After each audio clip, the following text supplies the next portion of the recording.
africain de la lutte pour les indépendances. Je félicite M. Philomène Yang pour son élection à la présidence de cette Assemblée générale des Nations unies, ainsi que son prédécesseur pour sa contribution à la mise en œuvre de notre agenda commun. À travers vous, je formule mes vœux de succès dans la conduite de nos travaux. Je salue également l'engagement constant du secrétaire général Antonio Guterres, dont les efforts pour promouvoir la paix, la dignité humaine et le multilatéralisme sont plus que jamais nécessaires.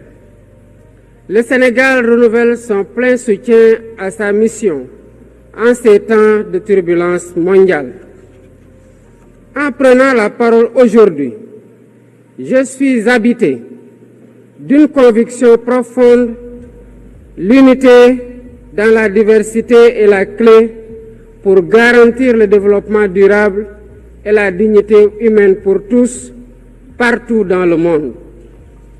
Ce thème de la présente session, qui guide nos discussions, nous invite à repenser nos responsabilités collectives et à nous assurer que les principes fondamentaux des Nations unies, définis il y a près de 8 décennies, continuent de porter la promesse d'un monde plus juste et plus équitable.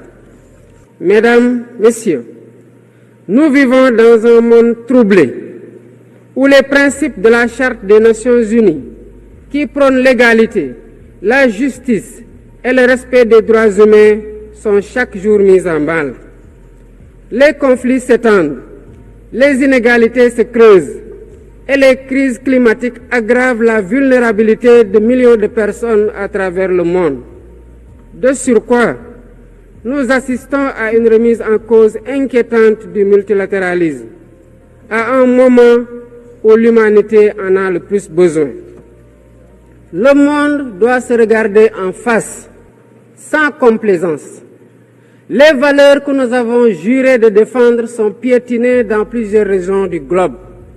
Que l'on soit à Gaza, à Tel Aviv, à Dakar ou ailleurs, chaque être humain est porteur de cette égale dignité, une dignité qui transcende les frontières, les cultures et les appartenances religieuses. C'est notre devoir à tous de veiller à ce que cette dignité soit protégée et respectée pour chaque être humain, sans exception. Ce devoir est l'essence même des Nations unies. Pourtant, nous constatons chaque jour que le droit international, ciment de la paix mondiale, est souvent violé. Des résolutions adoptées par cette Assemblée sont ignorées.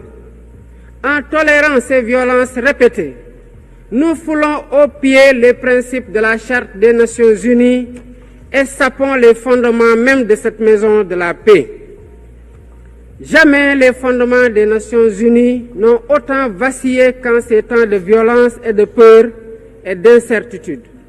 Si nous voulons éloigner le spectre de la guerre et œuvrer à l'avènement d'un monde meilleur, alors il est temps de changer les paradigmes. Il est temps de remettre l'humain au centre de l'agenda international, comme nous y invite le thème de cette session. Monsieur le Président, Mesdames, Messieurs, nous ne voulons plus fermer les yeux sur la tragédie qui se déroule dans le Sahel. Des groupes terroristes sèment la terreur, pillent, tuent les populations civiles innocentes. Cette région, autrefois stable, est désormais en proie à une violence quotidienne, tandis que les Nations unies, particulièrement le Conseil de sécurité, restent trop souvent inertes. De même, nous ne pouvons pas accepter que le Sahel devienne le théâtre de rivalités de puissances étrangères dont les affrontements ne font qu'aggraver la déstabilisation de la région. Je dois rappeler ici que la paix et la sécurité de l'Afrique sont indissociables de la paix mondiale. Il est impératif que le Conseil de sécurité remplisse pleinement son rôle de garant de la stabilité internationale. J'exprime à nouveau la préoccupation du Sénégal face à la situation tragique qui perdure en Palestine. Des générations entières y ont grandi sous l'ombre de l'oppression, privées de leurs droits fondamentaux à un État viable. Le Sénégal, en tant que président du Comité pour l'exercice des droits inaliénables du peuple palestinien, appelle à un cessez-le-feu immédiat et durable. Nous réitérons notre soutien à la solution des deux États, avec Jérusalem-Est comme capitale de la Palestine, conformément aux résolutions pertinentes des Nations Unies. Cette guerre qui n'épargne ni femmes, ni enfants, ni infrastructures vitales est une plaie ouverte sur la conscience internationale. Il est impératif que le droit international humanitaire soit rétabli dans toutes les zones de conflit et que les Nations Unies jouent pleinement leur rôle de médiateur et de garant de la paix. Mesdames et messieurs, la paix n'est pas seulement l'absence de guerre. La paix, c'est aussi la possibilité pour chaque être humain de vivre dans la dignité, de se nourrir, de se loger, de s'éduquer et de recevoir des soins. Or, aujourd'hui, plus de 750 millions de personnes ne mangent pas à leur faim et des millions basculent chaque jour dans l'extrême pauvreté. Ces chiffres éloignent de plus en plus le monde des objectifs de développement durable fixés pour 2030. Nous ne pouvons plus accepter que les mécanismes de gouvernance mondiale continuent de reproduire ces inégalités. Il est alors temps de rompre avec la logique du chacun pour soi et de bâtir un nouveau contrat social global fondé sur la solidarité et la coopération. Ce contrat doit inclure des réformes majeures pour s'attaquer aux défis politiques, économiques, environnementaux de notre époque. Premièrement, il est impératif de sauvegarder et de renforcer le multilatéralisme comme cadre unique d'action pour la paix et la sécurité internationale. Cela passe par une réforme urgente des institutions mondiales, notamment le Conseil de sécurité, le FMI, la Banque mondiale, afin qu'elles soient plus inclusives et qu'elles reflètent les réalités géopolitiques et économiques actuelles. Le continent africain, en particulier, doit avoir une place plus importante dans ces instances de décision. Deuxièmement, il est temps de corriger les injustices économiques qui freinent le développement de nombreux pays du Sud. Le commerce illégal, l'évasion fiscale, les flux financiers illicites et les congés fiscaux abusifs ruinent les pays en développement, notamment en Afrique. Ces injustices doivent être corrigées pour permettre à tous les pays de participer pleinement au commerce mondial et de bénéficier de la croissance économique.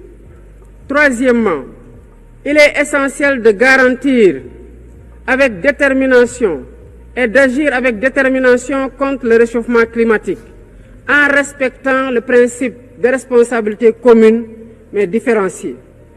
Les pays industrialisés responsables historiques des émissions massives de gaz à effet de serre doivent intensifier leurs efforts pour financer une transition énergétique juste et équitable qui ne pénalise pas les pays en développement. Nous devons impérativement protéger notre planète sans sacrifier les droits des nations les plus vulnérables à poursuivre leur développement. Quatrièmement, il est nécessaire de rompre avec toute tentative d'imposer des normes civilisationnelles unilatérales.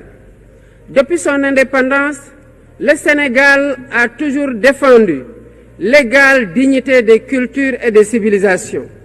Et cette diversité doit continuer à être la base de la coexistence pacifique entre les peuples. Aucune nation ne devrait imposer aux autres ses pratiques ou ses valeurs comme normes universelles. Le respect des différences est le fondement de la stabilité et de la paix dans le monde. Mesdames et messieurs, le Sénégal est fermement engagé dans cette voie. Nous avons choisi de bâtir un État résolument tourné vers le développement durable avec des initiatives ambitieuses dans des domaines tels que les énergies propres, la souveraineté alimentaire et la gouvernance transparente. Mais nous savons que pour réussir, nous avons besoin de l'action collective et de la solidarité internationale. Aucun pays, aussi puissant soit-il, ne peut relever seuls les défis qui menacent l'humanité. Il nous faut donc agir ensemble, unis dans la diversité, pour construire un avenir où la dignité humaine est respectée, où la justice prévaut et où la prospérité est partagée. C'est par la coopération et le respect mutuel que nous surmonterons les crises qui secouent notre monde. Je vous remercie de votre aimable attention.